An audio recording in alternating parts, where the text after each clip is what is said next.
తెలుగు వారి number 1 choice Telugu matrimony.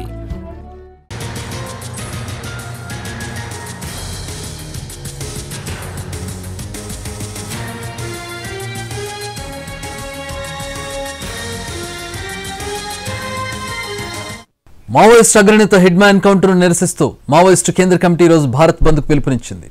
Rampachodavaram, Maredumilli సహా agency ప్రాంతాల్లో హైలైట్ కొనసాగుతోంది.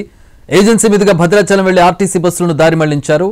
ఇప్పటికే ప్రజాప్రతినిధులను ఏజెన్సీ ప్రాంతం నుంచి బయటకు పంపించారు పోలీసులు. మావోయిస్టు ప్రభావిత ప్రాంతాల్లో ఎక్కడికక్కడ బలగాలతో భారీ బందోబస్తు ఏర్పాటు చేశారు. ఘాట్ రోడ్లో విస్తృతంగా తనిఖీలు చేస్తున్నారు. మావోయిస్ట్ అగ్రనేత హిడ్మా ఎన్కౌంటర్ నిరసిస్తూ మావోయిస్టు కేంద్ర కమిటీ రోజు భారత్ బంద్కు పిలుపునిచ్చింది. రంపచోడవరం, మారేడుమిల్లి సహా ఏజెన్సీ ప్రాంతాల్లో హైలైట్ కొనసాగుతోంది. ఏజెన్సీ మీదుగా భద్రాచలం వెళ్లే ఆర్టీసీ బస్సులను దారి మళ్లించారు. ఇప్పటికే ప్రజాప్రతినిధులను ఏజెన్సీ ప్రాంతం నుంచి బయటకు పంపించారు పోలీసులు. మావోయిస్టు ప్రభావిత ప్రాంతాల్లో ఎక్కడికక్కడ బలగాలతో భారీ బందోబస్తు ఏర్పాటు చేశారు. ఘాట్ రోడ్లో విస్తృతంగా తనిఖీలు చేస్తున్నారు.